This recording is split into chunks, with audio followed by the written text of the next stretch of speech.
back and bigger than ever. It's the unofficial 40 from Soonerscoop.com. Presented by the Choctaw Casino and Resort in Durant. Now, here's the entire Sooner Scoop crew. Carey, Josh, Eddie, and Bob. All right, welcome back. It is the unofficial 40 right here on Soonerscoop.com. Glad to have you guys with us on this. Well, let's see. It's it's June, right? June 6th, 75th anniversary of D-Day. Which I'm curious. I know Josh has to have seen. Eddie, please tell me you've seen Saving Private Ryan. Please tell me. Oh. Okay. Trying to censor me, Russia. Yes, I'm American. I've seen Private Ryan. Thank God. Band of Brothers? Any of that? Yeah, I've seen a little bit of it. I can't say that I've watched every episode, but I have seen it. That's one thing that I will give the olds. I appreciate what they did. I appreciat the service that they made. Of days. No, but I am fascinated by anything that has to do with like any of the Nat Geo, like Vietnam in, and I know that's not what it is, but I watch a lot of that stuff. Put it that way. I don't even have to ask Bob. I can tell by the way he's nodding his head that he's seen all that stuff probably 50 times. Yes. I'm more of a Civil War guy. But oh, my. That doesn't surprise me. World War II stuff. You love the South, didn't you? Bob, we're not advocating for slavery on this podcast. My favorite is this racist. That was quick. Yeah. My favorite war movie, though, is probably Stripes. Did they go to war? They just took that RV into a bunker. Basically war. When Sergeant Holka went down. That RV was a piece of shit. What? Had like guns on the side? That thing was awesome. First half of Full Metal Jacket. And I haven't turned Josh up at all, and I just realized that. I'm sorry, Josh. Josh has no opinion. I had no idea, because I was about to say something. I was like, I won't dive in. So I haven't said anything. We've missed nothing. I thought maybe that might have been a trigger that Josh might have had strong feelings for the RV on Stripes or something. No, I do like an RV. I am absolutely the guy that's going to take his family to the Grand Canyon in an RV. That's going to happen. Oh, God, I'm in trouble. The Great American Eddie's dream is to have an RV for Scoop, and now that Josh is in. The Great American road trip. I think it's fantastic. Now, for the Scoop crew, I kind of lean PMT's way, like an old shitty Volkswagen would be pretty amazing. We have to be able to work out of it, though. Yeah, we're not just going to do crammed interviews. This is a service vehicle. But have you seen the new one, like the one that they're they can barely fit in it. For Grit Week, it was terrible. I mean, no.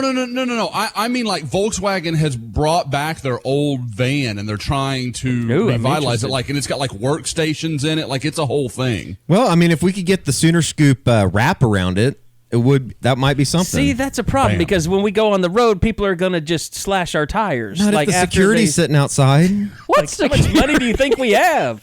Who's our security? We can hire somebody. There has to be a former football player that's not doing anything that'd be interested in beating up people.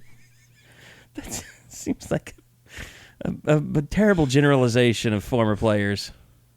Hey, we all saw the 30 for 30. There's some guys out there, even the ones that really had a lot of success, that are going through some pain.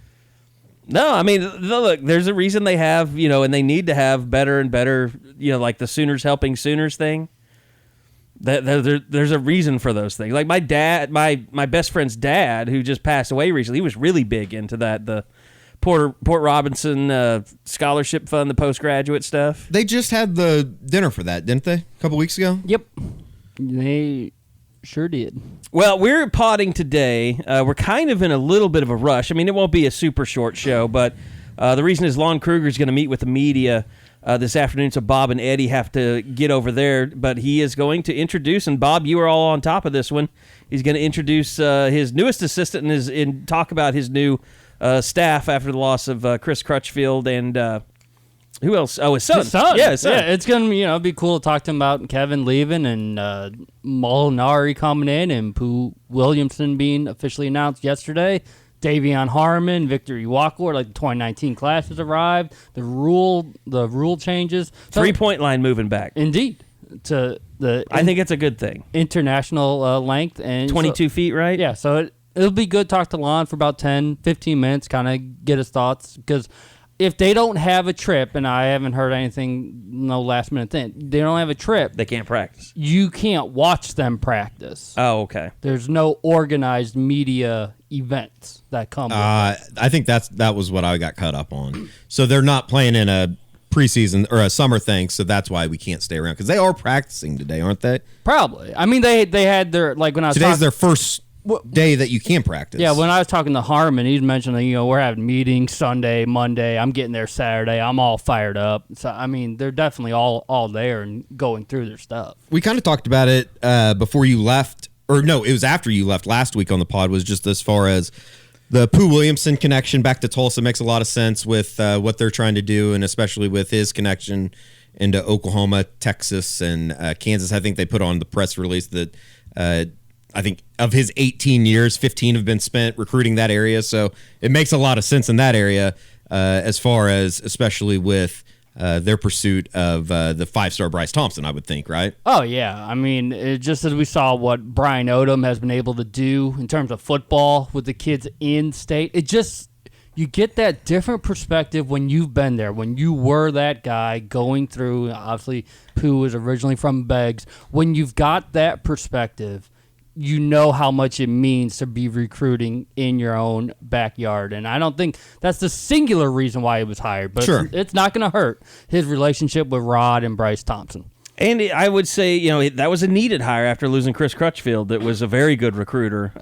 You needed to bring in a guy that has a solid reputation as a recruiter, right? Oh, yeah. I mean, what Crutch did with Buddy Hield and Trey Young, I mean, especially Trey, and working on him since 7th, 8th grade, and being able to keep him home, and now it's just something that OU can tout time and time again, what the success they had. Yeah, you needed someone who's at that type of level, and you feel like Pooh can be that guy. All right, so basketball, we're going to get into a little bit of that, so keep watching on Soonerscoop.com for all our coverage there. But it really has been recruiting. You guys, Eddie and Bob have been out. Josh has been out. You went to Houston Satellite Camp. OU had their first elite camp over the weekend. Josh, first let's start with you and the Houston Satellite Camp. Anything at all come out of that from your perspective? Yeah, I mean, obviously the big news was just Oklahoma made an offer out of the camp. It's the same, not same situation, but similar to last year when Oklahoma came out of the Houston camp and offered Princely Eman-Moline that they're still involved with. This time it was Brian Darby from College Station A&M Consolidated. Very interesting guy, probably about 6 foot, about 200 pounds, very well put together. That was the thing as I was watching him in camp. And honestly, why we don't have more video and pictures is in a camp like that where I don't have a roster or anything like that, I'm really just having to watch and see what I can see. And, with 200 guys out there, it's tough to track everything. So it was kind of late in the camp before I realized, okay, this is a guy that Oklahoma seems to be focused on. I need to watch him a little more closely. And as you watch more and more, you're watching Lincoln Riley like setting up, not like setting up because he's not running the camp, but there were clear okay, we want to watch this rep over here. We want him to be, they were liking to try and, him against a good corner, that kind of thing. So you would see a lot of that. And then they ended up making the offer at the end of camp. He tweeted it out. When I went back and watched his tape, you see a guy that is very interesting because he can do a lot of different stuff. This isn't a guy that is a pure slot receiver or is a pure outside receiver. They do some jet sweep stuff with him in high school. They do some different stuff, and his body type is kind of unique. I can't really think of anybody on the current roster that I would say, okay, he kind of looks like that guy. He's real well developed. Carey, the best comparison I could come up with, he kind of reminds me of what I'm guessing Josh Norman looked like at the same age. Now, Josh got to be huge and was muscled up, and it's kind of hard for people to see it. But Josh was so big in the lower body, he was kind of built like a running back, and that's kind of how this kid is. So, like I said, and from what I hear, I talked to him that night. Oklahoma is very, very high on his list. He's already working on when he's going to come up for a visit. I think Oklahoma, if they choose to push here, they're going to be almost impossible to beat. How different is he from Mikey Henderson, you think? He's more of a pure receiver, and the reason that I don't, I know there's been some conversation, is he in the same role. They see him the same way. There was nothing that I saw in the time I watched him with him working at running back or him even working as an inside receiver. You know, they weren't even putting him on the slot where he's working on linebackers or anything like that. I mean, he was outside playing as an outside receiver. So I think while Oklahoma can see some unique ways they can use him, and I mean, I get that people see 3-star and okay, he's in College Station and A&M hasn't offered him, and there's a lot of reasons that I can understand people aren't sure about this offer. He's one of those guys that we look back 4 years later and you're like, I'm not sure anybody else could have gotten what Lincoln Riley got out of him, but that dude was a real. Dimitri Flowers would have just been a guy in 100 offenses in college football, but for Lincoln Riley, he was a legitimate weapon that defenses had to prepare for. I'm not saying this is the same type of player because I don't think he is, but he's kind of multi-purpose, and OU can do some unique things with him. I'm sorry, I'm looking at the old that's yelling Pushing Kyle Kyrie Lowry. Lowry last night on TV. Sorry, Josh. I mean, he Perfectly fine. didn't even land on him. He landed 2 chairs over, and he's pushing on him. He was just annoyed. Get off my chair. Do you feel like Canadian? Oh no, that was in. Oh, that was yeah. Golden State. Yeah, He's mad that's about the super homelessness, and the drug use. worse. It's a problem. That guy doesn't live in Oakland. None of those people do.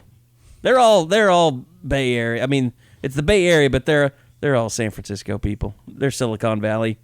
That's why they're moving it. They don't want to keep going to Oakland to go to games. Okay, back on top. Back on track. Okay, so elite camp in Norman. I know there's a lot to get to there. Well, a lot.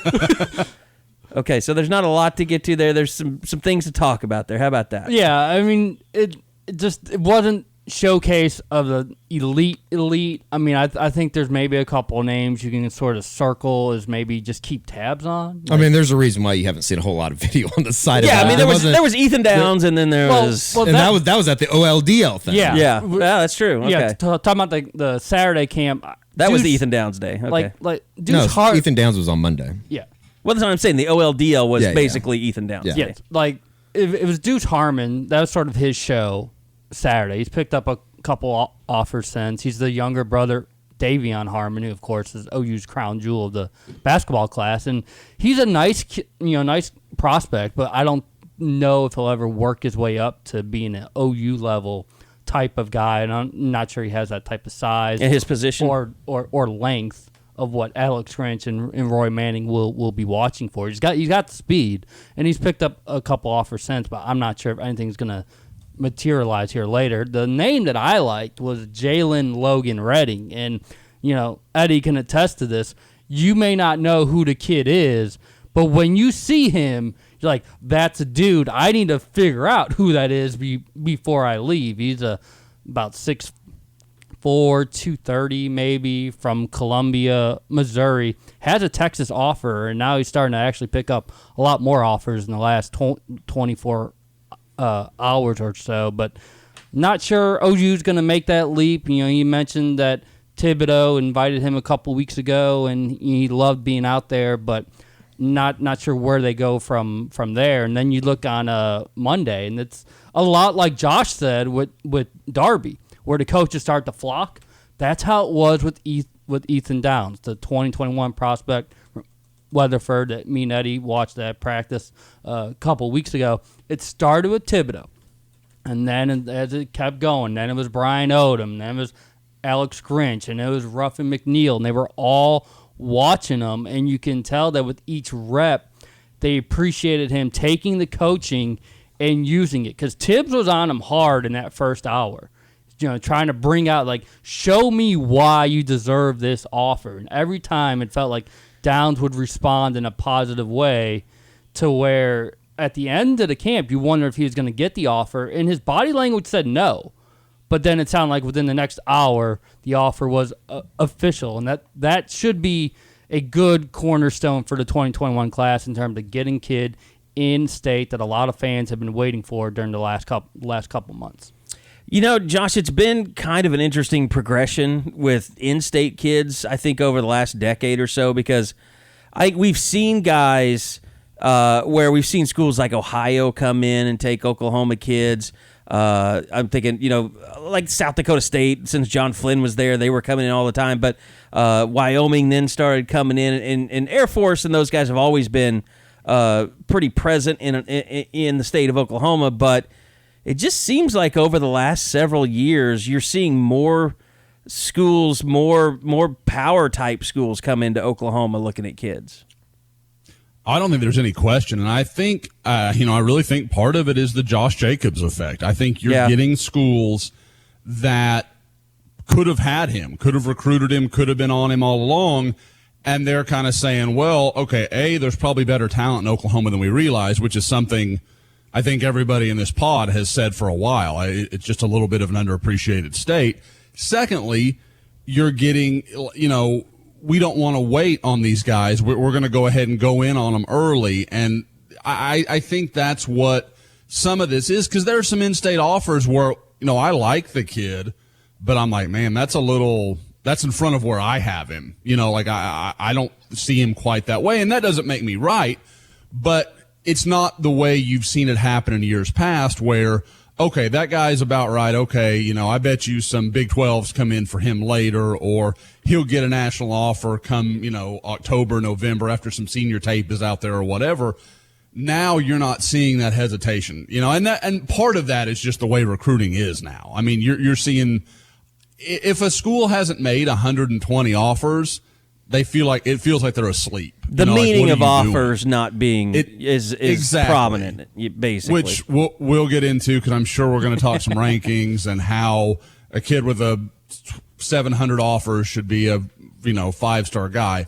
Half the guys in the country have 30 offers. So, I don't know how you differentiate that, but we'll get into that. But the reason I brought that up, Josh, is because it just seems like OU is under more pressure than they've ever been to offer in-state kids before they're really ready to do so, especially like Ethan Downs' situation. I mean, look at kind of the hard feelings that Miles Slusher had towards Oklahoma, and maybe even some of his coaches or the people around him. Like, it's creating, to me, it seems like it's creating more animosity with all these schools coming in now in offering that OU hasn't had to deal with as much in the past. I mean, they've always had to deal with it in some form, because when you don't offer an in-state kid, you don't offer a kid that leads the his classification in tackles or something. I mean, there's always been that, but now it just seems like there's so much more pressure on OU to evaluate these kids and keep up with these offers if Louisville and all these places are coming in. Yeah, Josh can talk to this more, but you mentioned someone like Slusher, right? You get an LSU offer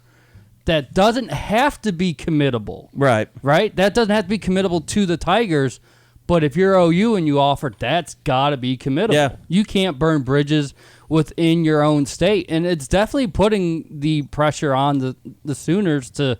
You don't want to say make the offer too early, but then, I mean, there was some people. But if the offer is going to be made, they need it to be right. Yeah. They need it to be someone they're going to take. And there were people that felt they were waiting too long with Downs when Penn State and LSU come in, because those are legitimate top-tier Power 5 programs. It's not like in Iowa State where you still that's not that big or of a Texas deal. Recently. Yeah. Well, that's because that was after he camped at Texas, just like he camped in Norman. But, it's like, okay, you got to figure it out that countdown is a lot shorter than it used to be, to where you've got to make that call. I think Brendan Walker is another great example of you're seeing him start to blow up. People are wondering why you haven't jumped on him, and then you've got to make that call.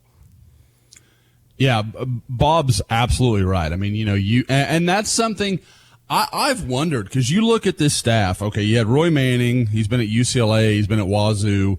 Neither are the pick of the litter, even in their own state. I mean, they're not the school that if the in-state guy gets an offer, he's at least going to give them, proper credit. I'm going to go visit them, or they're going to be in my Final Five or whatever. That's USC, that's UW. Those are the way those schools work. Most of these guys haven't been at a program where if you make an in-state offer, it's at least a 50% chance you're going to get that kid. And that's the world Oklahoma lives in. If they make an in-state offer, they have to know they will take that kid. Same as Texas and in the state of Texas. Same as Arkansas and Arkansas, or whatever the case may be, where one school is the brand so clearly for that state and is such a big deal to the people in that state and to the players. I mean, we've talked about this in the pod before. Nobody gets pissed off at Oklahoma State for their wildly lackluster recruiting in the state of Oklahoma. But everybody gets mad at Oklahoma. Why is that? Because everybody wants the damn OU offer. It means something. It's a bigger deal, and that's the way that goes. So you get all these people that are, OU's just shortchanging these kids and blah, blah, blah, blah, blah. And what you're saying when it means something, it's legitimately it's currency. It is sure. it is validation of a kid and his abilities. It makes other schools immediately come in and look at that kid and look at his teammates and look at his film a little bit more. Oh, yeah. If you think Ethan Downs showed up to Texas and Oscar Giles didn't pay him more attention because he just picked up an OU offer, you're crazy. Of course he did. And that's not an OU ego thing. The same thing would happen if a Texas kid picked up a UT offer and the next day camped at OU. OU's going to pay him more attention. Because there is a feeling that a major program that can recruit on the same level we can thinks this guy's good enough to help them, or, at least wants to continue to evaluate him.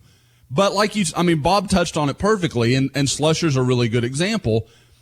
Everybody, he's got the offer. That doesn't mean it's committable. And I'm not telling you that the LSU offer was or wasn't, or the Alabama offer was or wasn't. I can say that when you look at it on the surface, if you have a committable Alabama or LSU offer, you don't see a lot of guys pick Oregon. Yeah. That's just what I'm saying. It may have been, and Miles didn't like, that's fine. If that's what he wants to do, but that's not usually the way that plays out. So it makes you wonder, was LSU and Alabama pushing for him? And if they weren't, it doesn't matter. LSU can never recruit the state of Oklahoma again, and it does not change their program. Oklahoma cannot just screw kids around in their own state just the same way LSU can't in Louisiana. Okay, so there is another elite camp coming up this weekend. The big news coming out of that one is one of the best quarterbacks in the country is closed or has named his top 6. Brock, I want to say Vandagriff. I always want to call him Vandagriff. Vandagriff, he'll be in Norman. 2021, and redhead, right? Is he a redhead, or am I thinking of somebody else? You were thinking of somebody else. I was hoping he was a redhead. Although Andy Dalton, I don't. He kind of. That's the exception to the rule. They don't make good redhead quarterbacks. Fact. Think about it. I'm trying to think about it. They don't. There aren't any. Well, I'm not. I don't like Andy Dalton. I've never did. So. He's serviceable, though. He started, 9 years in the league? Yeah. Are they? He might be. I'm looking at a picture of him right now. I kind of thought he was a redhead. I thought he was a redhead, but you shit on it so quickly. I say it's sandy red. Does Josh, that make sense? Are you talking about Andy Dalton? No, I'm talking about Brock Vandagriff. I was like, okay. I was like, I thought he was a ginger. What are we talking? He might be. I got reverse fact checked by Eddie. No, it looks. I was quick triggered and I was wrong about that. I apologize to the Vandagriff family. I think he might be a little sandy. Apologize to Carey. He might be. I'm not apologizing to Carey. He might be a little sandy red. Yeah, I think there's a little bit of that. He had the night I saw him, he had that hat on the whole time. So cop out. It little harder for me to be a full gauge. But looking at the pictures, there's definitely a tint of red in there. Now, I will say there is one great redheaded quarterback. That kid has a cannon, though. How about the other poor bastard quarterbacks that signed up to come to that camp, and Lincoln's not going to even look their pay way. Pay them seconds of notice. I told you guys, and I joked with Bob about this on Saturday, but my favorite part outside of seeing the annual jean short appearance at OU football camps is the guys that you can just tell that are entering their senior year of high school that have shown up at that camp to get a scholarship from Lincoln Riley. Yeah. And that have no chance. That's my favorite part of the summer.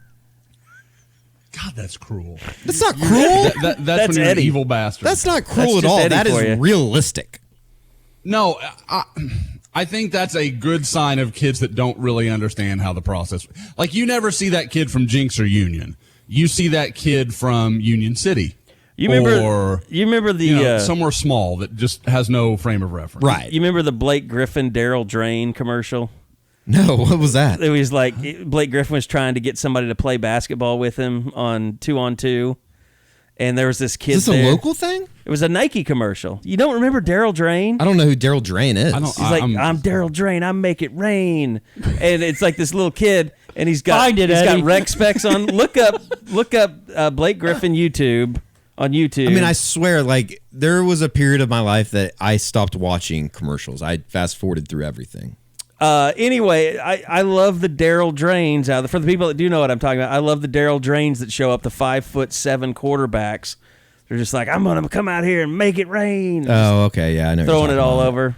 He's He's such a bad shot, but he's perfect at throwing alley oops. the kid that thinks he is absolutely 100% the next Baker Mayfield. Yes. Because his grandparents told him that, and his dad told him that. There are going to be so many annoying.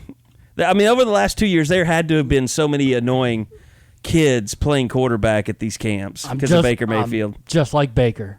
I'm just like Baker. I Man. got a heart, like running to every drill. I used to think like maybe I'll get on the field if I like just bust my ass and try to be like the first at drills and stuff, and which Like, obviously I never was. Baker wasn't a spaz though. I mean, like he was at Elite 11 camps that we were at. No, It but wasn't I like guarantee you noticed the Baker was that spazzing kid in out. high school that was the first one there.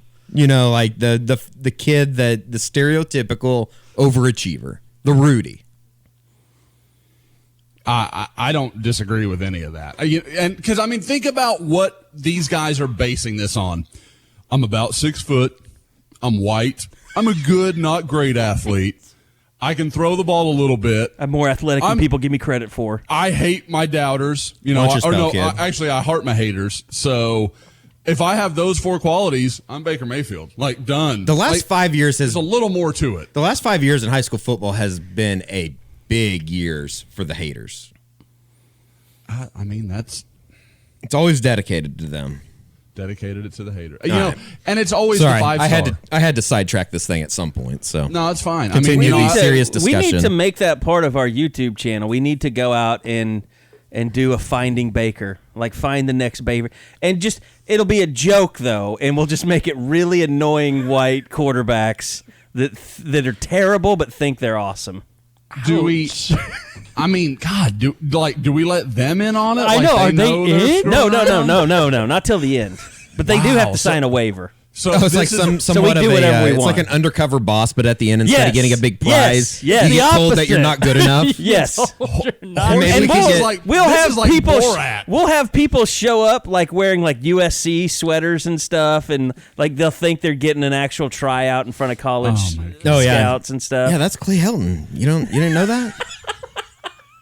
That's Chris Peterson right there. Yeah. And then for like Chris- every once in a while, we'll just throw in like a, oh yeah, that's Jerry Sandusky and Joe Paterno. You got to take a shower with them, just for fun. Just to see if they catch on. Yeah. God. What, so like I think that We're might gonna be have more- like, are we gonna have like Bobby Bowden having a heart attack in the middle of the camp and stuff? Yeah, you got to like the Bobby Bowden portion of it is you have to sell a free pair of Nike shoes or We need steal to get them. like our boy Nate Fakin out there to like record him and can do that. on News Channel 4. This is Oklahoma's top gunslinger. hey, we could competition. get. Did you we see could get the? my dad out there to play Jeff Fisher. My dad has a striking resemblance to Jeff Fisher. Really interesting. Yeah, larger, but very like handlebar mustache, the whole thing. So It's funny. Okay, that was a really weird tangent. But Brock Vandagriff, we really didn't. We just hinted that he was going to be here, but getting to work with Lincoln Riley, putting them in their top 6 as it stands right. He's 2021 kid, so that's the thing. I mean, we've talked a little bit about 2020 and Beat me what to it, Oklahoma Josh. will do, but I mean, Josh, what does this do in terms of and where do you think OU is with him? Brock is a kid that I talk to some, but I lean a lot on Chad Simmons with him, and I think everybody, Bob and I have, we've talked about it in our group message. Chad's done an outstanding job of being on top of every angle of this. I mean, he's doing, not only did he have the story ready to run when Brock announced his top 6, but then he's got sit-down interviews with Brock talking about all 6 of the schools he's involved with. And, that's amazing depth of coverage there. So, for people that haven't seen it, we have it up on the front page of the site. You can go check and listen to about a 6-minute interview where Brock's just talking about his relationship with Lincoln Riley and how well the first visit went and how excited he is to get back this weekend. There is just, and when you ask Chad, I think he picks OU right now. I think that's where he was about a week ago. I don't think anything's changed.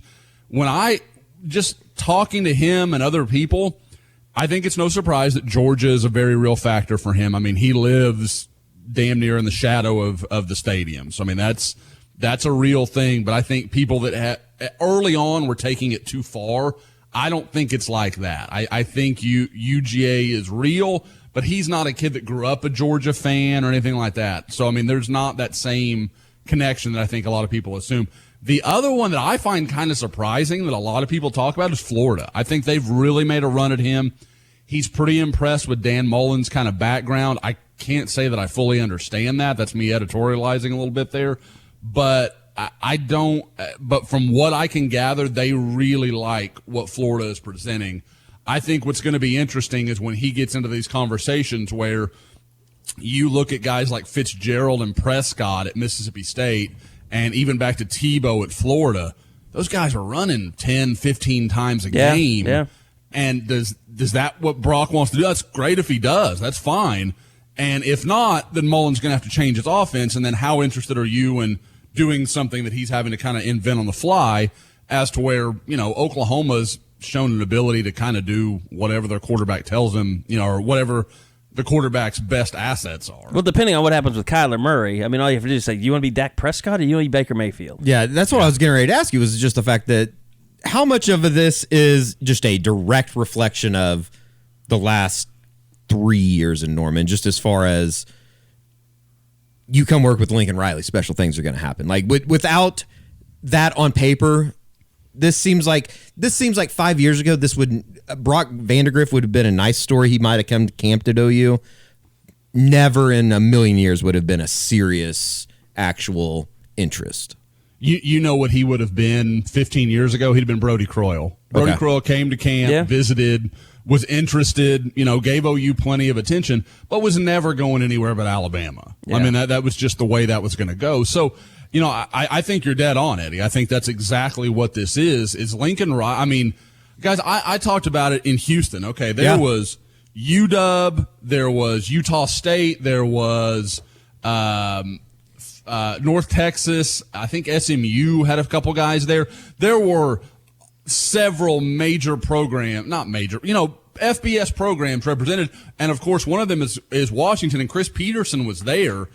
And there were a lot of people that just wanted to come up and shake Lincoln Riley's hand. I mean, just guys from various staffs, that kind of thing. I mean, there is a lot of currency in who he is right now. And people, hey, man, if Cale Gundy gets a job or Bill Bedenbaugh gets a job, think of me, that kind of thing. So there are a lot of people that want to work with him, and players flock to him. I mean, that's why, to me, I see people worried about all this different, rankings or what's out there publicly or whatever.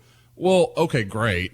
But I don't know how you worry about what they're doing offensively right now. With the coaches they have in place and the way they're recruiting, they're going to be fine. Josh, I touch a bit on this in a story tomorrow, but can you put in context what it means that someone like Brock is making a second unofficial visit just to camp in front of Lincoln Riley? Because, of course, Riley couldn't visit Brock throughout the spring period because he's a head coach. So how important is a day like Saturday? I think it's huge. And I think, Bob, you even add into it, this isn't a guy coming to camp hoping for an offer. He's got an offer. He could just show up and hang out, and Lincoln's not going to say boo about it. Like that's fine. Like OU's, I have no doubt that they're going to get to work with him and run him through some of their stuff and just kind of pace him out a little bit. But At the same time, he doesn't have to, and he just wants to come work with Riley. I think probably for the same reason that Lincoln wants to see what Vandagriff's about when he works with him a little bit. I'm sure Vandagriff feels the same way and wants to see what it would be like to work with Lincoln Riley, what he's going to tell him, what he can teach him. And, being the kid he is, and I've talked to him enough to kind of know, I would expect he just wants to get better. He's just kind of wired that way. God, all the cliches, coaching kid, hard worker, all that stuff. So, Vandagriff, like I said, I think it's huge for Oklahoma. He's been to Florida 2 or 3 times this spring, so this is a good way for OU to kind of stem that tide. Like I said, Georgia, he lives right down the road from. And Florida, he just did the Florida camp. He did the exact same thing last weekend. Exactly. I think it's interesting because you don't know what a kid's looking for. I mean, obviously. God, this is bad. I don't want to get into how I was playing baseball and traveling across country, but like I remember going to like camps and stuff, and I was like, I hope he doesn't try and screw up my swing. Like that's like you. I wonder like if from his mind, what are the things he's looked like? Is he going to come in here? Is he like, well, I hope he doesn't want to change how I throw the football. But he obviously wants to know what he doesn't. Lincoln know, Riley too. told me to get a boner before I threw a football, I'd be like, yeah, maybe he might have a point here. It's going to look awkward, but he might have a point. I don't think he's going to do that. I don't think he will either, but I'm just saying, like, I would do drastic things if I'm a quarterback, and Lincoln Riley told me to do it. But yeah, maybe I should. Well, like, okay, Carey, perfect example. If Ted Williams told you to change your swing, you'd change your damn swing. Yeah, actually, but you might not. You're stubborn. I don't know. Ted Williams hit 400. I mean, of course I Lincoln would. Riley's put out 2 Heisman winners and 2 number 1 picks. Like Ted Williams' actually head is coached them. also off of his body and frozen. I mean, it really, and they did change my swing. I mean, every time you go to a coach, they want to have you do it the way that they teach everyone else. Carey's still chasing down the guy that ruined his MLB dream. No. Because he changed his swing. I knew if I went to Oklahoma State, Gary Ward would completely break down your swing and build it back up. Like, that's just what Gary Ward did. Never won a national championship. I wouldn't listen to the guy. There you go. He did produce Robin Ventura. I think Robin Ventura produced Pete Robin Incaviglia. Ventura. I'm not going to say any other names because we're not ripping on people that are injured right now. I don't know who you're talking about. Yeah, good. Moving on. No, but I mean, listen, I've prayed for some things. I think, yeah, I bet. I think probably what he wants to know what he doesn't know. Like he wants to see how he's going to be wowed by Lincoln Riley. What he's going to tell him about playing quarterback that he doesn't know about playing quarterback. I mean, and I got to think Lincoln Riley, of all the places he's going to go, like Lincoln Riley's going to be at the top of the list of people that will teach you things that you don't know. The one thing I'm wondering is now that Vandagriff news is out there and it's for everyone to know, will any regional receivers decide to make the trip to Norman to work with Brock just to see what it's like to work with him? And so Brock has some good guys to be trying to throw the ball to Saturday. Interesting. Okay, so we've got the elite camp coming up this weekend. Rankings have come out. Josh, would you like to speak to any ranking? Did he just hang up? He's done. I'm out of here. I'm just hitting my head on the microphone. I feel like we need to play the country and western, like bong bong bong. You know what I'm talking about?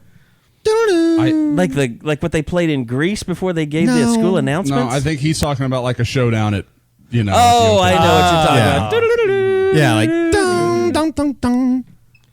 I think I like the radio of you guys trying to make that sound better than me doing this. Josh and Bob have been fighting the good fight on the board. I'm too scared to even click on the thread, let alone I want no jump in. I want no parts of that. By the way, I will say this before we get into that madness. I want everyone to know Josh and I have both made our objections known about the whole Bru McCoy thing. Like, and I'm with you. We are both with you. We feel like Texas should not get credit for the guy because Texas got a bump that put them over Oklahoma, and now he's leaving. He never got any waiver, never applied for a waiver. I don't even know if you can say that he ever legally attended Texas other than that he played in the spring game. But we both, I mean, Josh took his battle to Mike Farrell. I took mine to John Tallman, the head of Rivals. We discussed it with them. They heard us on multiple occasions. And I don't think anything's going to change. But just so you know, we believe it should change. And my suggestion, I don't know, Josh, if you made any suggestions, but my suggestion was, let's get rid of the policy that we started. If the stuff with Chris Steele is going to happen, if the stuff with Bru McCoy is going to happen, just say it's who they signed with. And I think Rivals' position is when things clear in February, then that's when they mark it down. And so because Bru McCoy transferred before the February signing day, they're going to, I get the feeling they're going to leave it where it was. Yeah, and that's what I got too. And it's one of these situations where I don't like the conclusion that they've come to. I don't agree with it because Texas is getting credit for a player that will never play a snap of football for them. And at this, I mean, and you know, like if you want to take that real far, I get that you could say, well, Tate Martell never played at Ohio State. Should he count as a Miami commitment? No, like, don't be dumb. But just Tate Martell did come in goal line packages, though, for them. You're right. He did. You're right. I had that same argument with John Tallman, which sounds like you had the same argument with Mike Farrell. I won't lie that Martell's name may have come up. Yes. But, you know, my point more being, like, I understand they set a date of basically the first Wednesday in February, wherever you are, that's the class you're part of. And I get that because you do have to set a date. You can't just leave it forever. And when Lynn Magruder transfers from Oklahoma or from Tennessee to Oklahoma as a junior, suddenly he's an Oklahoma commitment 3 years before. Like, that doesn't work. I understand that. But still, you've got to allow that with the transfer portal, things are changing. This is not going to be the last time this happens. And I think Bru is an interesting situation because he enrolls early. He changes before the first Wednesday in February. I understand that. Like, I understand where Rivals is coming from. I disagree with what they've resolved in this situation. I think it's more of okay, we're going to live under the old rules and kind of work that way rather than saying things are going to change. We're going to have to be a little more flexible, but you do have to set a date. To me, August 1st makes a lot of sense because you get through with all this and then whatever roster you're on, you're headed into the football season. Nobody's leaving really at that point in the year. And that way you move forward. And I hate it for Oklahoma fans. It kind of sucks. Is it a big deal at the end of the day in the real world? No, it's not. I mean, Texas jumps Oklahoma in theory because of a player that will never play at Texas. So if you want to say in reality Oklahoma is a better class than Texas, cool. That's fine. I don't think it really can be argued against. But on paper, you know, I think Carey's right that it's probably going to stick and McCoy will be part of the class because that's the rules they've set up and they're living within them. And it just kind of so happens that it comes OU out fans kind of get screwed. Yeah. We're now, 2 years into transfer portal? Or No, just one. Just one? God, Yeah, it seems we're like two. still adjusting, still figuring I think it all we out. are almost getting close to there's some problems, and this is going to be an issue West that the Virginia, NCAA there are has to definitely work problems. with. What the hell is going on up there? Like, is their safety coach a lunatic? What's wrong up there? I've always assumed West Virginia had a good flea market, and that's what it feels like. It's just dudes just running anywhere, and you just go grab with safety and keep moving. It's wild. Now, I've talked to a few people, and it sounds like it doesn't sound like this is like one thing where they got, there was a party and there was a fight or something that they're all connected by. This, like, one guy, apparently there's some academic issues. Another, I think the new staff isn't crazy about him as a player. And the third one, I can't quite get a solid answer on. And I think it's the Derek Pitts kid that OU recruited once upon a time. But in all the cases, I think Oklahoma would take a look. I don't know, based on what I've heard, if it could go a lot farther than that, but we'll kind of keep checking on that and see.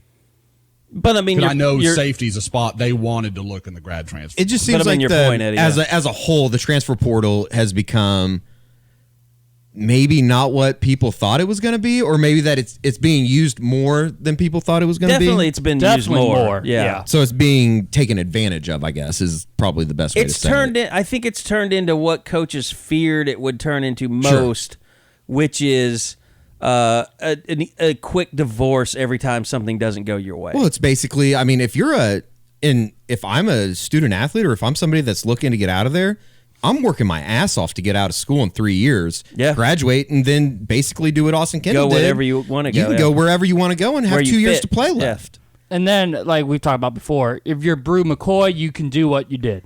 But for a majority of these kids, they're learning. Just because they leave, also now they're going FCS or Division II because there's just not enough spots. Oh, there's definitely two sides to it, for sure. Yeah. Well, it helps if you're a 5-star, Mr. Everything. What the kids don't understand, and nobody understood it this way, but how it's worked is for the kids that enter the transfer portal, it's more like they're entering the NFL draft more than they're going free agency, because I think they thought that they could just pick and choose wherever they wanted to go. Yeah. But they're finding out not everybody can take me, even though they might want to. It's almost like a in a way, this might be a really bad example, but Josh, you might get it because I know you play fantasy baseball, but it's almost like schools have a waiver wire, and it's like, you got to get to the top, and then you have your selection, and then it's the next school up. Yeah. And they have their selection of all the guys. Yeah.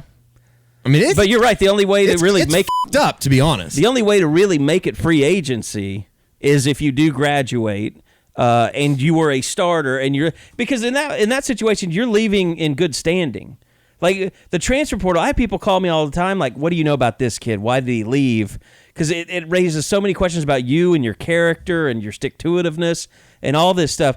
I think when you enter the portal, you immediately have a stigma that you don't have if you're a graduate transfer.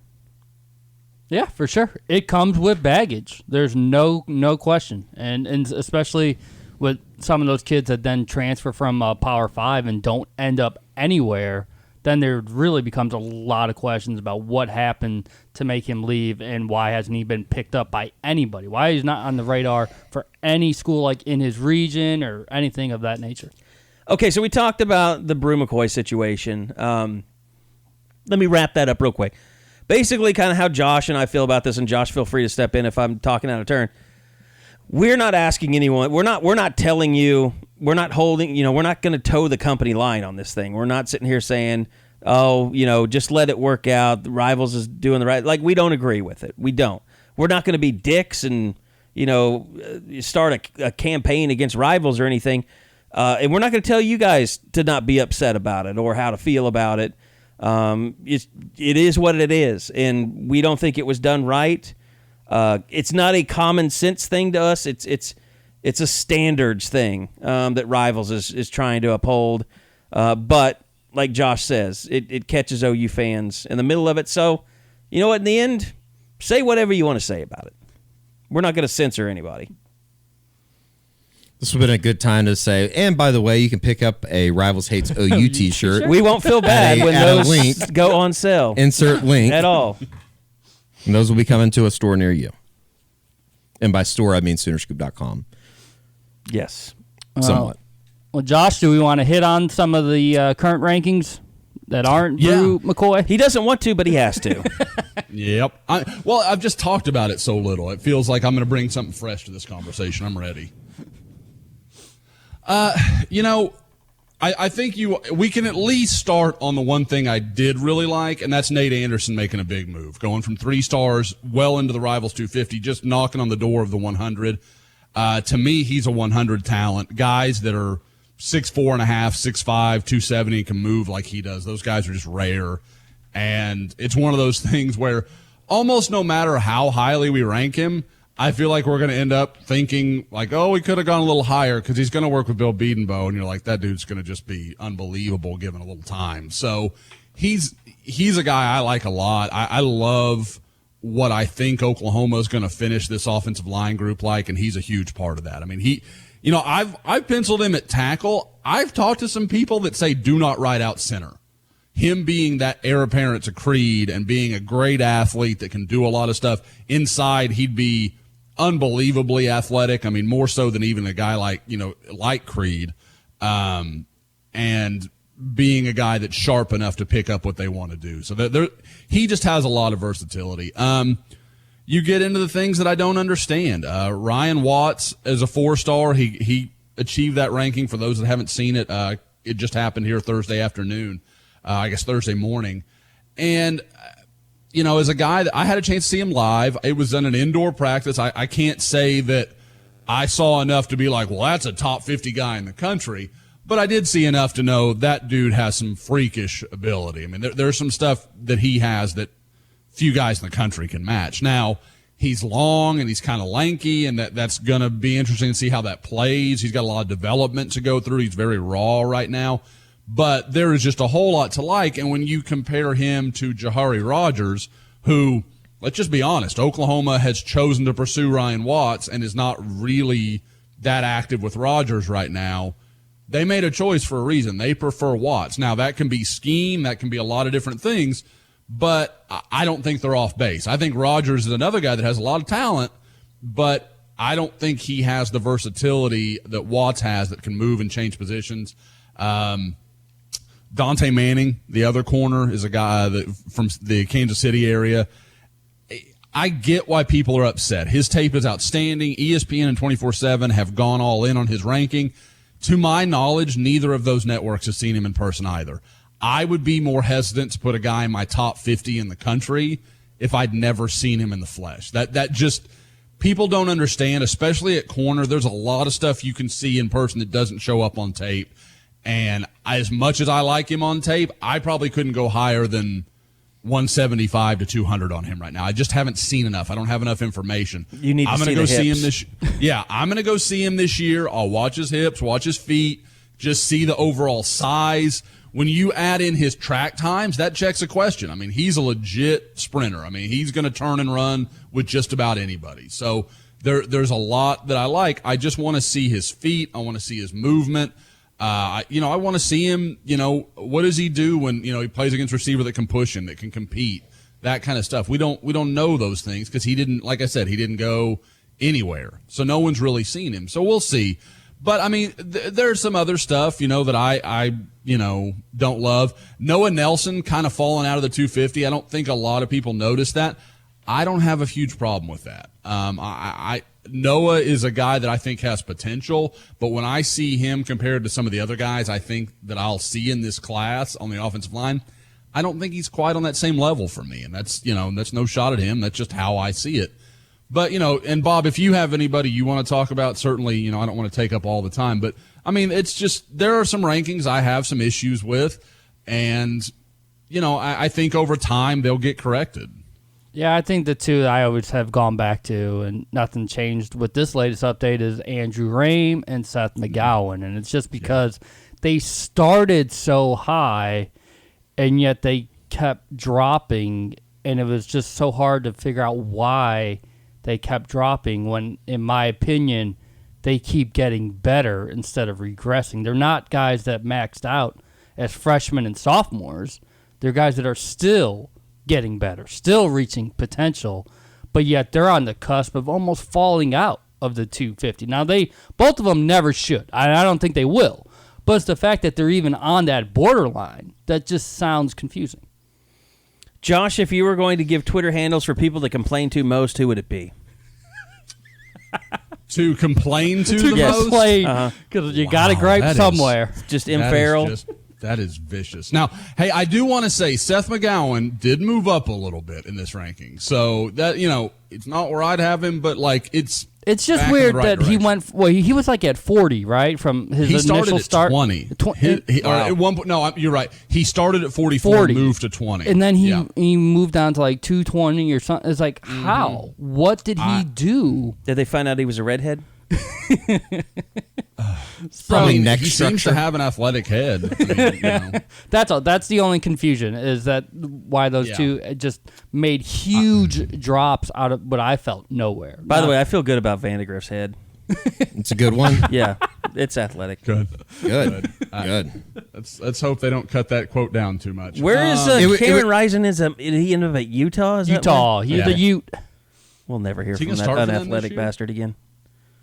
They have a quarterback coming back, don't they? Yeah, Utah always has some Doesn't he- quarterback, like some weird quarterback Doesn't you've he have never to heard sit of out before. this year, or did Rising try to say Tom Herman sucks? That's a good question, Bob. I don't know. I don't know if he did or not. Yeah, did the NCAA just continue? I think if giving you waivers? if you go to a school like a Utah or a BYU, if you go to school in state in Utah, but you take a second wife, you should get immediate eligibility.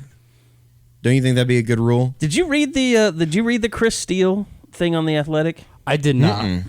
So basically, he said his mom got laid off from her job, which meant that they weren't going to be able. He wasn't sure if they'd be able to come watch him at Oregon. So The one that Florida got her, or the one that?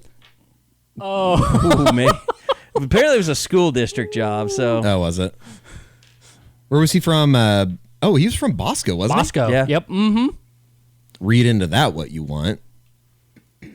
Don't you think? wow. I mean, seriously, like, kid transfers into Bosco, and all of a sudden his mom has a job, and then he leaves, and she doesn't. I have don't it know anymore? that she got a job between the time he committed to Florida and. No, I'm talking about like He's even talking in about high school. Did he go to Bosco because the mom was given a job, and now he's not at Bosco? The mom doesn't have a job. I don't I'm know just- if it I'm was not at here to Bosco. answer the questions. I'm I don't here to know if ask I them. don't know if she had a job at Bosco. I don't. It didn't say in the Athletic article. Good point. Carry on. Carry on. It could have just been a random school district. So that's why he's decided to go to USC. So his family can be assured of seeing him. But I guess Which his is- grandmother had some. His mother has to take care of his grandmother because she's on dialysis or something like that. Which is just 100% code for USC finally had a scholarship for him, isn't that? Yes. Is that what Yes. everybody thinks? And he did say that. He said at first he wanted to go to USC, but they told him they didn't have a scholarship. And then someone didn't qualify, so that Yes. that And I opened would it say up. after reading it, like when you hear about that, you're just like, well, that kid's a flake. We're never going to hear from him again. But I'd say after reading that, I'm not writing him off completely. And I'm sure it doesn't sound like Josh read it, so. I did not read it, so it got to overkill. Like I didn't want to read anything more. I know about nobody Steele. cares because he hasn't been involved with OU for a long time, but we're talking about the transfer portals and all that. By the way, I do have another idea for a quarterback reality show. Oh shit! Language. Wow, I think is that the first ever cuss word from Bob? I think it might be. No, And it was wasn't said with under such his breath. dramatic effect. I loved it. You haven't even heard the pitch yet. Why are you shitting Hey. it? We're gonna make fun of some poor kid. No, it's not Guys. kids. It's not kids. This is the We only show. make fun of losers. This is the show. Bob's getting close to being a father. This is the stuff that starts to happen. It's all coming. He's cracking up a little It's bit. the all Uncle right. Rico football camp. It's for men that might be in their 20s, never went to college, but still have eligibility. Can we get them a scholarship? Like, this is the real thing. Well, we got to figure out why Lincoln Riley's fantasy men's camp was postponed. Yeah, it was. Well, I can tell you that. Well, not enough people They didn't have signed enough up. people, yeah. Wasn't it like $2,500? Yeah. Yeah, it was expensive. I can see why they can't build a softball stadium if they can't fill that Well- thing up. They can't win they can't Well, build a didn't they softball stadium close because they it? I can't win a thought they national championship. Okay, are we going aggressive women's softball hot takes? No. The people that are doing that, come on. Seriously? What? They were upset. Softball Like, hot takes? Those people are football fans that happen to be OU fans that watch softball. fans that week. They became Yeah. softball fans as soon Those- as they made the final. Yes, absolutely. And they didn't even know that they were playing until they saw that Oklahoma was playing. Let's be That honest. Sharon Knightley girl sure can hit the ball. Absolutely. Sharon Knightley. 100%. And those people are probably also the same people that think, I'd step in the batter's box and get a hit off softball It's anytime. only 70 miles per hour. It's the same people that said that they could, after Jason White ran a 5.040 at the combine, that Absolutely. they could run a 4.8. It's the same people that we usually make fun of. They're poor, they're olds. Guaranteed. And they're in a Facebook group. 1,000%. Or they started one. 1,000%. Absolutely. And the Facebook groups are just getting worse. I got invited to one called OU DNA. Jesus Christ. And when you get invited to them, Did it have the hashtag? it had the hashtag on Facebook. Okay, that's important. I got invited to the Facebook group hashtag OUDNA, and the bad Who thing are is these people that start these? they just like memes apparently. So like when you get invited, you can't like just like uninvite yourself. Like it keeps showing you stuff like, hey, you've been invited to OU hashtag. Enjoy this photo of Lincoln Riley screaming at Mike Gundy. You can block them. Can you? I don't think so. I don't care. I would block them. You sound like you care. I just go on Facebook less because of it. No, you know what it is. Carey gets on Facebook a lot. I bet. You're on it a lot lot. I bet. Why do you say that? Wait, what? Just Well, we have the What's the Sooner correlation Scoop. here? Yeah, the thing is, you are great at updating our Sooner Scoop Facebook stuff. You're like you Yeah. are Sooner Scoop Facebook. I page. Spiegelman it sometimes. I just copy and paste what we put on Twitter and put it onto Facebook. Call it the Spiegs. Yeah, basically. But Nate Fakin got upset with you last week for saying that we had better camera equipment. Yeah, than I don't. Channel 4. Oh, is that what he was talking Yeah. about? I didn't know what he was talking Yeah. about. For sure. Wow. Of course, the three of us know exactly what Nate's talking about, and Eddie's like, I don't even like, remember "Oh." saying shit. I'm the same way though. I don't remember what I say. I just say lots of random shit. I've been going I home go after back and listen. the show in the mornings and like taking a nap, and I've been Good. waking up and thinking like, did I Is it morning? do that? Yeah. Well, did I do that this morning? Like, I don't even remember. You mean to like your mentions and stuff?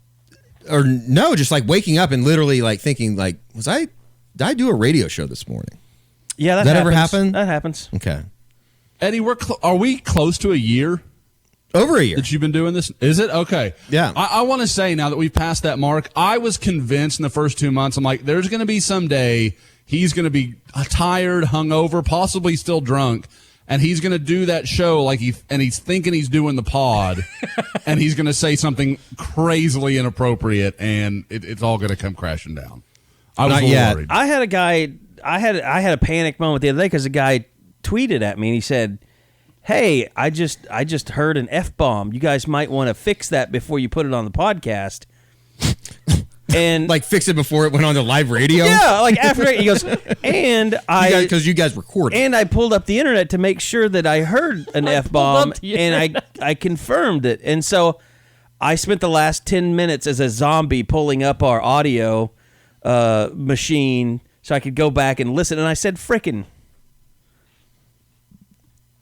I've said it once and I'll say it again. The guy Commentary on your commentary. the play-by-play commentary guy on Twitter for radio, maybe the worst person in the world. Like, they never get it right either. no, it's like a couple days ago I said something like, I think I said that OU lost 11-3 instead of 16-3 after the the first game of the national championship, and somebody tweeted me and was like, "Oh, you must have stopped watching. It was 16-3." It's like, I seriously had to pause for a second. Well, you know, it was weird. Okay, so the Hall of Fame thing came out, the nominations, and I was doing a commentary on Josh Heupel and how, like, people on the boards, like, I don't get you people. Like, how do you not argue that Josh Heupel should be in the College Football Hall of Fame? Like, you're just upset because he didn't have a great run as an offensive coordinator, and you've written it like, it's not, you separate it. College Football Hall of Fame is not, well, it can be for coaches, but what he did as a football player is all that matters here. That's what he's up for. And if not for, I mean, what was weird is I wrote it all out, and I thought that OU had only won 4 Heismans since Josh Heupel. They've won 5 freaking Heismans. No, they won Or 4. No, I thought they won 3. But Oh, they've yeah. won 4. Yeah, it's You crazy. forget Jason White, Sam Yes. Bradford, Baker And then the Mayfield. last 2. And the thing is, Josh Heupel might have been the most deserving out of all of them because he won a national championship. We talked about this. Josh Heupel, the most important player of the Bob Stoops era. Absolutely. I I think so, too. I said this. So Bud Wilkinson, when he walks through whatever room where he is honored as a coach, you have to Technically, pick he a doesn't walk anywhere, right? yeah, I know. I'm saying When he in the did. heavens or whatever. So he walks into a room and he has to have the player that best represents his era as a football coach. It would be Tommy McDonald. Barry Switzer, that's debatable. I mean, I would think he'd be just flanked by the Selman brothers. But then you've got None of those running backs? yeah, that's the other I thing. know. Yeah, I mean, There's Joe a Washington. lot of- is it- So many of them. There's Yeah, I a mean- lot of choices. there- Well, are you I'd talking be about interested to hear what represents like Switzer what said the about that. program was like, or just his Represents- best player? represents his most impactful player. And yeah, I don't think it doesn't have to be the best player because No. I think the best player would be probably AD, right? Of the Stoops era. Sure, yeah. But Yeah. the most impactful as far as building what that era of Oklahoma football was, yes. is what you're saying. And maybe it's maybe it's Jack Mildren. Oh, I think that it's For all Switzer. debatable for Yeah. Switzer. But I think with Bob Stoops, he has to walk through with Josh Heupel. Because He started and you it know all. what? I think Mike Leach might have to walk through with Josh Heupel too. Yeah. And that's just a 1-year deal. But like everyone else that's come after Josh Heupel, like they won a national championship in his second year, launched Mike Leach. It changed the entire conference. It changed the face of football in this part of the country. Josh Heupel was part of that. There's no way that he should not be in the College Football Hall of Fame. I completely agree. I think they both should get in. Him and Roy Williams is unbelievable. I think I have even forgotten, and that was like in the wheelhouse of my childhood. But So how old like, would you have been in 01? I was in 8th grade, so Okay. Like, I don't know, how old are you in 8th grade? 13? 13, 14. Yeah, something like that. Mm-hmm. But I mean, I had forgotten, and Gabe and I talked about it on Monday. Like Roy Williams in today's time probably would have been. In the later years, earlier years, he would have been a phenomenal. He would have been an All-American linebacker, wouldn't he? Probably, yeah. That's what he'd be right now. He'd be a winner. Like we forget how good he actually was, and especially on the backside of his NFL career when the game had basically changed a little bit, and he, I don't know, was phased out, kind of the right way to say it. I said this the other day.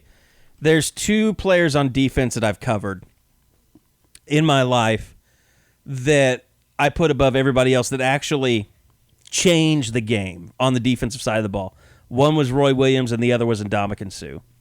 Yep. Those 2 took over games on the defensive side. I've never seen anything like it since. And I mean, Carey, I've I seen was guys like trying to- Julius Peppers, who was really good. But I can't really think of just a dominant. And both Sue and Roy Williams, if I'd had Heisman votes, I probably would have voted both of those in the top 3. I don't know where, but they deserve to be. They deserve to be in New York as Heisman candidates. Both of those guys. Sue is probably the only player of my lifetime that probably should have won the Heisman Trophy. Don't you think? Defensive player. Yeah, the only defensive player that has a legitimate. He changed like that game against OU in Lincoln. Yeah. He f***ing killed everybody. One of the most there was nobody awful- left. Still shell shocked. One of the most awful games I've ever Is that witnessed in my life. Is that the 6 turnover game? I think it was 7 interceptions. It was. God, It was that awful. was It the was start bad. of the Landry. It like, literally- oh my God, if he gets rattled, this guy's gonna ruin everything It for everybody. literally turned into a game of 500 for OU offensively. It was just Landry dropping back and throwing the ball down the field as far as he could. See who would They come were up with so one-dimensional. Or Is not there even any like other one dimension. It was season- like no dimensional. There was no dimension to that offense. I agree with Eddie. In 2009, Sue should have been the Heisman Trophy winner. He was the best player in Who college won it football that year? That would have It been. was. Wasn't that one of the? That was the Ingram? what's his name? Yeah, Mark Ingram. Okay. Yeah. Yeah. God, Is that and right? then Okay. you like. Nope, And you look back, 2013. It wasn't 2013, or was it? No. 2013 No, it Heisman was- winner is Jameis Winston. No, 09 It was is what. 2009. God, what am I thinking? Yeah. That was Why was I Landry's thinking freshman year. 2013? Don't know. Jesus. Never mind. Carry on. What I was going to say though was, I think Sue in 09 is the only year I can remember that was better than Roy Williams in 2001 from a defensive player. Like Roy Williams that year, every time OU needed him, he made a play. He just found a way to make that.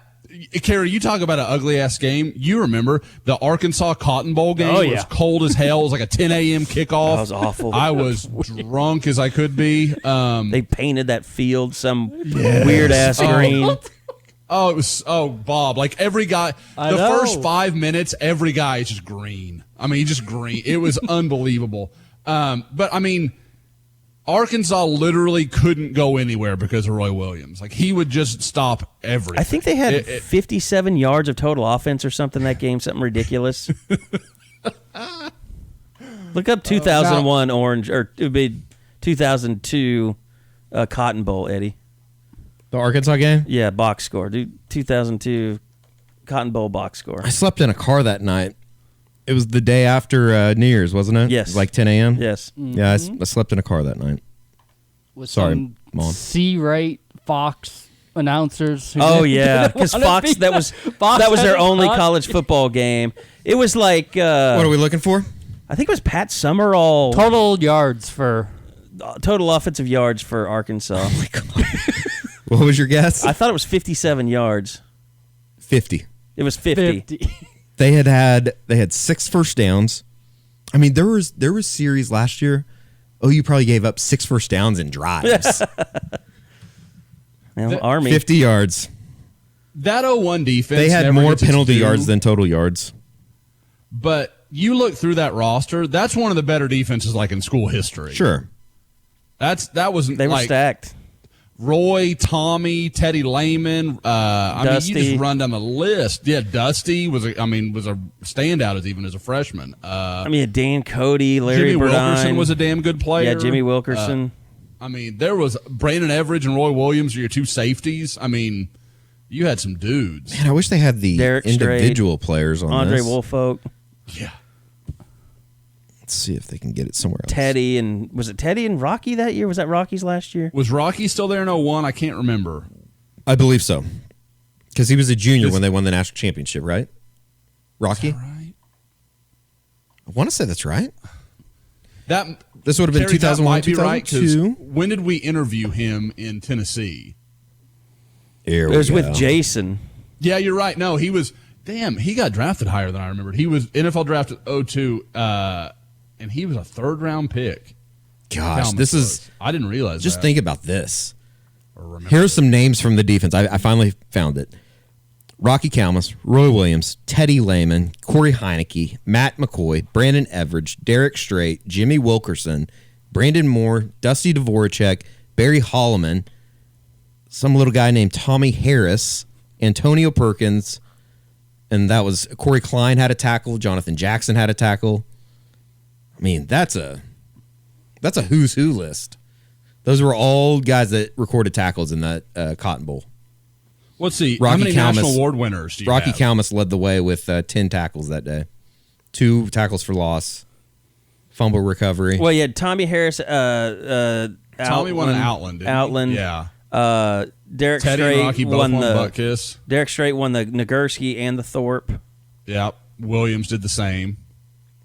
Are we going to say the same thing about the 2017 offense here in a few years? That was a young C.D. Lamb before he became a superstar. Yeah, I got to tell you, Ryan Broyles not panning out is probably, to me, the most disappointing thing. Did he not pan out, or was it more of a ACL. it just the injury thing? He just never could get over the hump. He just was with the Lions for a couple years but and just never really he never really made his developed when way he onto was- the field. Yeah, either, true. though. When he was healthy, Ryan Broyles, I'll never forget sitting in that south end zone when he got hurt against A&M. Yeah, That was kind of you kind of knew, like, that was, not only was he out for the rest of the year and his career at Oklahoma was over, but that was one of those injuries that I don't know Well, if it killed the lasting is offense, the right too. way, but they had nobody else to throw to. Yeah. I mean, it was 3rd and 7, throw to Broyles. Yeah. 2nd and 5, throw to Broyles. Yeah. Like, the he was the Landry's answer was security throw to Broyles. blanket. Yeah. All right. Well, I know you guys have to get over to basketball. We're okay. You don't need to leave early then. Bob's gotten really. Still got an hour. We need to ask Bob about the baby and the progress. Going well. Instead of Josh talking about his family all the time. Good God. It doesn't So sound break. like she's coming early. We're still on time. We're at 38 22nd weeks. is the due date. Yep, we're still going just fine. Things are getting a little tougher for my wife to move around and do Is she yelling things. at you more? No, it's been pretty calm. I've been Smart very answer, Bob. very surprised. but yeah, it's and we got the patio done, so we're gonna clean that up, shop vac it, mop it, start putting furniture in there this weekend. We got the nursery done this last weekend too. We're almost there. Yep. Until that demon comes out, Bob, you say sweet things about the wife. I referred to both of mine the same way. I'm really Just curious being how very this is wise. going to go. I'm really curious. Oh. I'm going to see Half Dead Bob, just see what it's like. I'll be posting stories at 3 a.m. Hey, this is sent. This is ready for you. It's all right. I'll be waking up at 5 and getting it. So. I think it'll be more colorful than that. Bob's like, post this shit or I'm going to kill somebody. On a selfish note, it will mean I'll miss the 5-star and the opening. And since we get access to the opening this year, that's there's not much I can do about it. Rivals War is dead with the You opening. weren't there, Bob. I wasn't there, but you better be. Yeah. Can someone claim a victory in that? No. I wouldn't. Nike has just walked. Yeah, Nike is no longer. I don't know if they got spooked over all the Adidas stuff going on in basketball, or Ooh, that's I didn't even think about it that way. I don't know if that means anything, but I don't know if grassroots is a dirty word for them now, or Because that's the big thing about the opening. You go to the Nike headquarters. Yeah, it wasn't in about Oregon. going to Frisco. Yeah. It was about going to Nike. and establishing kind of relationships with kids and impressing them. And That's an interesting theory. I'd never thought that either. I don't know that Interesting. that's the case. I'm just I But it makes sense. Like, It does you make want to sense. distance yourself. yeah. Yeah. But I mean, it's like, the thing that we do, our 5-star, like the NCAA is actively involved in everything that we do. And I'm sure it was the same for, the opening. But it's like we have a compliance officer that works with the NCAA to make sure that nothing, crazy is going on. So I don't know. It's a new world. It's going to be, but yeah, I mean, we'll get to see Brock Vandagriff this weekend, and then he'll be at the 5-star. I know names are coming in, Josh, but that's coming up on the 25th, 26th. I believe 26th of the day. June 26th is when we'll be out on the field with the guys. Media day will be on the 25th, but just quickly, any names there? I know people are still committing, but any names there for people to know about? Well, I mean, fortunately, a lot of them that we're going to talk about, they've seen most of. I mean, like we were at, we saw Brock Vandagriff in Atlanta. We saw, you could get into Justin Flo and Keely Ringo if you want to, still kind of have those conversations. Covington. Yeah, Jacoby Covington we'll get a chance to see again. So, I mean, there are some guys, but I don't know that it's going to be names that Oklahoma fans, haven't had a chance to see because, we hit the road pretty good this spring. So we've seen a lot of these guys. What I'm interested in is getting to see some of these guys kind of step out of their comfort zone. Guys, like Jacoby Covington and Ringo, those guys are going against dudes they knew well, out in L.A. because they've been in the same 7-on-7 stuff, same camp circuits. They've done all those things together. Well, what are they going to do against the 5-star dude from Florida? What are they going to do against, you get a better feel for what those guys are about. Another guy we'll get to see, and this is just me being the O-line nerd that I am, Cedric Van Pran is a guy that I can't wait to watch again. Carey, I'm a little concerned is just going to watch Eric Gilbert the whole time. He kind of gets lusty about tight ends, so ooh, wow. That comes I like off where that wrong, went. too. I didn't plan it, but I really like where it went. I don't approve. Oh, what about you? Mr. Low T last week watching high school kids. It's fine when I'm doing it to you, but I don't like it the other way around. But no, so I mean, there are a lot of guys. What'll be interesting is it's not going to be heavy Texas guys because I've said before our Texas runs this year weren't A, that heavy in OU guys, and B, weren't particularly great stops. So there's not a lot of the guys that we've already had a chance to cover. So we really get a chance to watch these guys like Jacoby Covington, these guys from all over the country. Because when I saw Jacoby Covington back in the spring, that was like mid-February. OU was involved, but it didn't feel the same way. I mean, it didn't feel like his commitment could happen at any point, which it's felt like for about 3 months, and it's kind of coming out the other side now. But like I said, we get to watch those guys as to where usually when we're at the 5-star, we're watching Theo Weiss or Trajan Bridges or some of those guys that we know really well and have miles and miles of video, but we have to watch them. This, we kind of get to watch the guys we don't get to see every day. Josh, would you ever consider maybe inviting people that didn't show up to a camp, kind of talk about Dante Manning or someone like that one? They just didn't. I think when Kansas City camp came around, he still had track stuff. You think there'd ever be a consideration to bypass that one part of the requirement? Selfishly, I wish there was. At the same time, I totally get why they wouldn't. Because then what's the point? Like, well, you made that allowance for him. What about me? I don't want to come do this. So the ones that bother me, if a kid can't make it, that's cool. Like, I sort of understand that, like you said, if you have track or you have, family obligations or whatever, there's 100 other things you can do that are more important than going to a camp in, Kansas City or Houston or wherever on a random Sunday. But the guys that piss me off are the dudes that show up to the camp and are like, well, I'm here. I want my invite. You're not working out. You're just standing over there watching. And then take off. Yeah, dude, don't do that. Like, you're making yourself more important than everybody else out here, and that's fine if you feel that way. But you tell him, Josh. There's no reason to feel that way. Oh, dude, I'll old man Josh it hard. But it's been a little while. We haven't had an installment of that in a while. But I guess I'm just on the lecture tour right now. Whether it be you Twitter really or are. Board. You're going for it strong. Yeah, I'm all over the place right now yelling at people. So One sorry day we'll to some take of you. over the Senate. No, you won't. You'll be dead by then. I'm going to be president, Eddie, bastard. No, you won't. We're not electing olds presidents. We're electing reality stars. Oh, no. Banned. That's a week. No, that's a fact. It's a fact. Anything of interest that you guys have noticed about check-ins so far with players coming in for summer?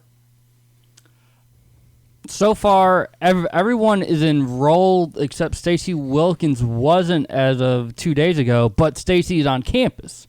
So you have obviously it can't be bad if he's on campus. And yeah. It's just finalizing things, which is great. That means the 2019 class. And he did have a tweet not too long ago about, his scores or something, didn't he? Well, yeah, that's what it was. Because I talked to him last week. It was the fact that he had to either improve his grades or improve his ACT score. Instead, he did both. He made sure he was, there on both ends. So probably just some paperwork issues. Exactly. And that means the 2019 class had 0 issues. Every single kid made it. There was no drama whatsoever. I know me and Josh talked to a bunch of them during this last week, and that'll be something that we'll try to run during the summer when camp season's over. We'll start putting those stories out. See you in July. See you in July, in other words. Hey, hold back on us, Bob, you son of a bitch. You've been with these scoop guys too long, Bob. Getting Put it lazy out like there. them. Right. I did put it out. I put my little news and notes. I just got to do the whole story now.